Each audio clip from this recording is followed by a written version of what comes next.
పుణ్యమూర్తుల దివ్యగాథల్లో ఈరోజు నిన్న చెప్పుకున్న హనుమంతుని గురించి చెప్పినటువంటి భాగం నుంచి మిగతాది కొనసాగిద్దాం. హనుమంతుడు మహేంద్రగిరి పర్వతం మీద పెద్దగా ఎదిగి తన రూపాన్ని బాగా పెంచుకుని లంకకు వెళ్ళటానికి లంఘించడానికి సిద్ధంగా ఉన్నాడు. ఎగరటానికి ప్రారంభించబోతే దేవతలు పుష్పవృష్టి కురిపించారు. స్వయం ప్రభతో ఆయనకి కాస్త విశ్రాంతి స్వాగతం చెప్పని చెప్పారు దేవతలు. ఇంతవరకు మనం నిన్న తెలుసుకున్నాం. అక్కడి నుంచి మిగతాది ఇవాళ విందాం. ఒకానొకప్పుడు ఎప్పుడో అంటే పూర్వం పర్వతాలన్నిటికీ రెక్కలు ఉండే. అవి ఆ రెక్కలని ఆడించుకుంటూ ఇష్టం వచ్చినట్టు తిరుగుతూ ఉండే. అంతంతటి పర్వతాలు ఒక చోట నుంచి ఒక చోటకు వెళితే ఆ పర్వతం అంత వైశాల్యం ఎక్కడన్నా కింద ఆగితే నేల మీద ఆ కింద ఉన్నటువంటి మనుషులందరూ చనిపోతూ ఉండేవాడు అనమాట. అలా జన నష్టం విపరీతంగా జరిగిపోతుంది. దీనికి ఇంద్రుడి కోపం వచ్చింది. అందుకని పర్వతాల రెక్కలన్నిటినీ తెంచటం మొదలెట్టాడు. వజ్రాయుధంతో ఖండిస్తున్నాడు అనమాట. అప్పుడు హిమవంతుని కూతురు అయినటువంటి పార్వతి యొక్క తమ్ముడు మైనాకుడు వెళ్ళి వాయుదేవుడితో మొరపెట్టుకున్నాడు, నన్ను రక్షించు అని. ఆయన ఈయన తీసుకెళ్ళి సముద్రంలో మధ్యలో ఉంచాడు. ఆ రకంగా మైనాకుడు లెక్కలు అలా రక్షించుకోగలిగాడు. ఆ విశ్వాసం చేత ఇప్పుడు హనుమంతుడు ఎగిరి లంకకు వెళుతున్నాడు కదా, వాయుదేవుడు నాకు మేలు చేశాడు కదా, కాబట్టి ఇంత దూర ప్రయాణంలో కాస్త మధ్యలో ఆయనకి విశ్రాంతి ఇస్తే బాగుంటుంది అని చెప్పి తాను ఆ సముద్రం నుంచి పైకి వచ్చి ఆ హనుమంతుని దారికి అడ్డంగా ఉండి కాస్త విశ్రాంతి ఇద్దామని చెప్పి కోరాడు. హనుమంతుడిని ఉండమన్నాడు. ఆయన అట్లా కాసేపు అలా ఉండి వెళ్ళిపోయాడు అని చెప్పి ఇందులో మనం తెలుసుకుంటున్నాం ఈ పుస్తకం ద్వారా. అయితే ఇంకొక మామూలుగా ఏ కార్యమైనా సరే మనం ప్రారంభించినప్పుడు మధ్యలో ఆపటం అంటే సాత్విక అడ్డంకులు వస్తూ ఉంటాయి. అంటే మంచివాళ్ళు ఇలాగే మైనాకులు లాంటి వాళ్ళు మన ఆపటానికి ప్రయత్నిస్తారు. అలా ఆగకుండా మనం కార్యం అయిపోయిన తర్వాతే తిరిగి రావాలి అని హనుమంతుని సందేశం ఇచ్చాడు ఒక చోట. అంటే నేను తిరిగి వచ్చేటప్పుడు నీ మీద విశ్రాంతి తీసుకుంటాను అన్నాడు. అయితే ఈ పుస్తకంలో మాత్రం అక్కడ విశ్రాంతి తీసుకుని వెళ్ళినట్టుగా చెప్పాడు. అంటే రెండు కూడా మనం చెప్పుకుంటున్నాం. తర్వాత సీతాన్వేషణలోనే హనుమంతుడికి ఒక పెద్ద గుహ కనిపించింది. ఆ తర్వాత ఆ గుహ ఎలా ఏర్పడిందంటే విశ్వకర్మ కూతురు హేమ అనే దేవాంగన ఉంది. ఆమె తన అపూర్వ నృత్యంతో మహేశ్వరుని సంతోషపరిచింది. ఆమె నృత్యానికి ఆనందించిన మహేశ్వరుడు ఆమెకు ఒక అందమైన గుహని ప్రసాదించాడనమాట. ఆ హేమ చెలికత్తె స్వయంప్రభ. ఈ స్వయంప్రభ ఇందాక చెప్పుకున్నాం కదా, స్వయంప్రభతో దేవతలు ఆయన ఎగరటం ప్రారంభించగానే పుష్పవృష్టి కురిపించి హేమకి స్వయంప్రభకి నీవు ఆయనకి విశ్రాంతి ఏర్పాటు చేయమని. అందుకని ఆ స్వయంప్రభ ఇప్పుడు ఈమె ఒక గంధర్వుని కుమార్తె, విష్ణు భక్తురాలు. హనుమంతుడు మరి ఆ గుహలో వచ్చాడనమాట. అక్కడ మంచి రూప లావణ్యాలుగా ఉన్నటువంటి స్వయంప్రభ కనిపించింది. ఆమె హనుమంతుడిని చూచింది, సత్కరించింది. తర్వాత విందు ఆరగించి అక్కడి నుంచి బయటకు వచ్చాడు. హనుమంతుడిని చూచిన అక్కడి నుంచి నాగమాత అంటే దేవతల పనుపున నాగమాత హనుమంతుని శక్తిని పరీక్షించడానికి ఈ సురస అనే రూపంలో ఆయన్ని పరీక్షించడానికి వచ్చింది. రాక్షస రూపం ధరించింది. సురస అనే రాక్షస రూపం. నోరు పెద్దగా తెరిచింది. దాని కుటిల ప్రవర్తన తెలుసుకున్నాడు హనుమంతుడు. అందుచేత సూక్ష్మ రూపాన్ని ధరించాడు. అణిమాది సిద్ధులన్నీ ఈయనకి తెలుసు కదా. అణిమ, మహిమ, గరిమ, లహిమ, నీసత్వ, వశత్వ, ప్రాకామ్య, ప్రాప్తి అనే అన్నీ తెలుసు కదా. అంటే చిన్న రూపాన్ని ధరించాడు. ఆ నోట్లోకి వెళ్ళాడు. వెంటనే అక్కడి నుంచి ఉదరం దాకా వెళ్ళి వెంటనే రెప్పపాటు కాలంలో బయటకు వచ్చేసాడు. అంటే ఆమె మళ్ళీ నోరు మూసుకునే లోపల అది అప్పుడు సురస నిర్ఘాంతపోయింది. హనుమంతుడిని వైపు తదేక దృష్టితో చూసింది. ఇదే విధంగా ఇక్కడ ఇంకొక ఆటంకం. సింహిక అనే రాక్షసి బ్రహ్మ నుండి వరం పొందింది. ఏం వరం అంటే ఆ వరం పొందేది భారతదేశానికి లంకకి మధ్యలో ఉన్న సముద్రంలో నివసిస్తుందన్నమాట. అంటే ఎవరి నీడైనా సరే అటు వెళ్ళేవాళ్ళు నీడ పడితే ఆ నీడను పట్టుకుని అసలు మనిషిని భక్షిస్తుంది అనమాట. అంటే నీడను పట్టుకుని అయితే అసలు మనిషి ఇక్కడికి వచ్చేస్తాడు అనమాట. అది దాని వల్ల. అది ఎగిరిపోయే ప్రాణులను ఆ రకంగా భక్షిస్తూ ఉండేది. కాబట్టి హనుమంతుడు గగన మార్గంలో వస్తున్నాడు కదా! కువి అలాగే హనుమంతుడు కూడా పట్టుకోవాలనుకుంది. అయితే దాని కుయుక్తి తెలుసుకున్నాడు. అందుకని సూక్ష్మ శరీరం దాల్చి దాని లోపలికెళ్ళాడు. కడుపు చీల్చేశాడు. అది. ఆ తర్వాత అది పొట్ట పగిలి ప్రాణాలు విడిచిందన్నమాట. హనుమంతునికి తన శరీరాన్ని అట్లా పెద్దదిగా చేసుకునే లక్షణం ఉంది. చిన్నదిగా చేసుకున్న అణిమ అంటే చిన్నవాడు. అణువుగా సూక్ష్మంగా అయిపోవడం. గరిమ అణిమ మహిమ. మహిమ అంటే పెద్దవాడిగా అవటం. అంటే ఎంత రూపం పెద్ద రూపం అయినా వస్తుందనమాట. అలా అణిమాది సిద్ధుల్లో అణిమ, మహిమ ఈ 2 ఆయనకు వచ్చు కాబట్టి ఇక్కడ పెద్ద రూపాన్ని చూపించి ఆ పని చేశాడు తర్వాత పొట్టలోకి వెళ్ళిన తర్వాత. ఈ విధంగా అక్కడ సురసని ఆశ్చర్యపరిచాడు. ఇక్కడేమో సింహుడిని చంపేశాడు.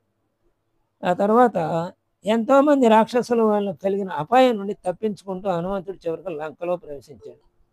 ఆ లంకలో అక్కడ ద్వారం దగ్గర ముఖద్వారం దగ్గర అక్కడ రాక్షసు ఉంది. లంకిణి అనే రాక్షసు. ఆమెను అడ్డుకున్నాడు. ఒక్క గుద్దు గుద్దాడు. ఆమె స్పృహ తప్పి మూర్ఛపోయింది. ఆ తర్వాత అప్పుడు దానికి గుర్తొచ్చింది.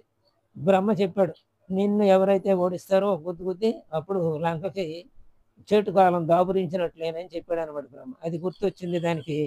అది వెంటనే హనుమంతుడిని చూసి నమస్కరించింది. ఈ లంకిణి అనే రాక్షసి లంకలోకి పోయే దారి కూడా చెప్పింది. అలా లంకలోకి ప్రవేశించాడు. ఆయన లంకలో ప్రవేశించి రాత్రిపూట సమయంలో అన్నమాట. అక్కడ రాజసౌధాలన్నిటినీ సూక్ష్మ రూపంలో ఎదికాడు. అణువులాగా నుండి అన్ని వెతికాడు. అంటే అడ్డం ఏమి ఉండదు కదా సూక్ష్మ రూపంలో పెడితే. లేకపోతే అందరూ పట్టుకుంటారు కదా రాక్షసులు. అందుకని వెళ్ళాడు. రాజసౌధాలన్నీ వెతికాడు, ఎక్కడ కనపడలేదు. అలాగే రాణివాసాలకు వెళ్ళాడు, అక్కడ వెతికాడు, అక్కడ కూడా ఏమీ కనపడలేదు ఆయనకి. అలాగే పుష్పక విమానంలోకి వెళ్ళాడు, అక్కడ వెతికాడు, అక్కడ సీత జాడ తెలియల. అప్పుడు తటాలను ఒక ఆలోచన వచ్చింది. అదన అశోకవనానికి వెళదామని అశోకవనానికి వెళ్ళాడు. అక్కడ సీత కోసం నలుదిక్కులు వెతుకుతూ ఉంటే ఒక చెట్టు కింద ఆమె చింతాక్రాంతురాలై దుఃఖిస్తూ ఉన్నది. నేను చూచాడప్పుడు. మరి యథార్థానికి రావణుడు తెచ్చింది నిజమైన సీతని కాదు. నిజమైన సీత కైలాసంలోనే ఉంది. వేదవతి అనే ఆమె సీత రూపంలో అక్కడ ఉందన్నమాట. ఆ సీతనే తీసుకొచ్చాడు రావణుడు. సరే ఇంతలోనే ఆమె దగ్గరికి వెళితే ఆమె సందేహిస్తుందని ఆలోచిస్తున్నాడు.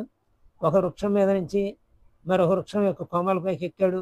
కూర్చొని ఆలోచిస్తూ ఉన్నాడు. ఎలా ఆమెను పరిచయం చేసుకోవాలి ఆమె భయపడకుండా అని. ఇంతలో తెల్లవారింది. రావణుడు తన పరివాసంతో వచ్చాడు సీత దగ్గరికి. అట్టాసంగా నన్ను పెళ్లి చేసుకోమని వేడుకుంటున్నాడు. మళ్ళీ నీ భర్త ఏమో అరణ్యవాసం చేస్తున్నాడు, నిన్నేమో సుఖ పెడతాడు, ఇక్కడ రాజభోగాలు అనుభవించు, నువ్వు కనుక అంగీకరిస్తే నేను నిన్ను పట్టమనిషిని చేస్తాను అన్నాడు.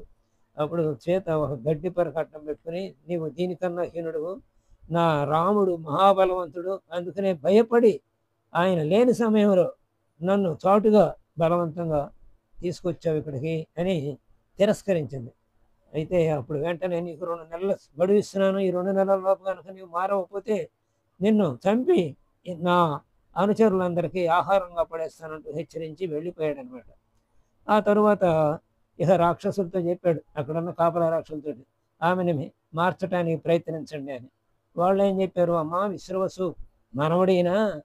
ఆ విశ్రవసు ఎవరయ్యా అంటే పులస్త్య మహర్షి తృణబిందు కి పుట్టాడు. పులస్త్య మహర్షి తృణబిందుకి విశ్రవసు పుట్టాడు. ఈ విశ్రవసు దేవర్ణి అనే దేవవర్ణి అనే వివాహం చేసుకున్నాడు. ఆ తర్వాత ఆ దేవవర్ణికి విశ్రవసుకి కుబేరుడు జన్మించాడు. ఆ తర్వాత విశ్రవసుకి సుమాలి తన కూతురైనటువంటి రాక్షసుడైన రాక్షసురాజు అన్నాడు సుమాలి. ఆయన తన కూతురైనటువంటి కైకసిని ప్రేరేపించి నువ్వు ఆ విశ్రవసుని పెళ్ళాడు అన్నాడు. ఆ విశ్రవసుని పెళ్ళటానికి ఆమె అక్కడికి వచ్చింది, సేవ చేసింది, క్రీగంట చూస్తుంది. అప్పుడు అడిగాడు. అడిగితే ఎందుకు వచ్చామని అడిగితే, నువ్వు ఆ మాత్రం తెలుసుకోలేవా అని కైకసి విశ్రవసునే ప్రశ్నించింది, మళ్ళీ ఎదురు ప్రశ్నించింది. అప్పుడు నిజం విషయం తెలుసుకున్నాడు. వివాహం చేసుకోవటానికి వచ్చింది కదా అని కైకసిని వివాహం చేసుకున్నాడు. అయితే నీవు సరైన సమయంలో దుష్ట సమయంలో వచ్చావు కాబట్టి దుష్టులు పుడతారని చెప్పాడనమాట. అందుకని రావణ కుంభకర్ణులు పుట్టారు. తర్వాత విభీషణుడు మంచివాడు పుట్టాడు. తర్వాత శూర్పణఖ దుర్మార్గురాలే పుట్టింది. అలాంటి ఆ విశ్రవసువు మనువడైన హ్మ్. ఎవరు? ఈ రావణుడు పులస్త్య మహర్షి మనవడు, విశ్రవసువు కుమారుడు. కాబట్టి అలాంటి వాడిని నువ్వు తిరస్కరించొద్దు, అంత గొప్పవాడు అని చెప్పారనమాట. సుఖపడు మా ప్రభువుని పెళ్లి చేసుకుని అని చెప్పారు.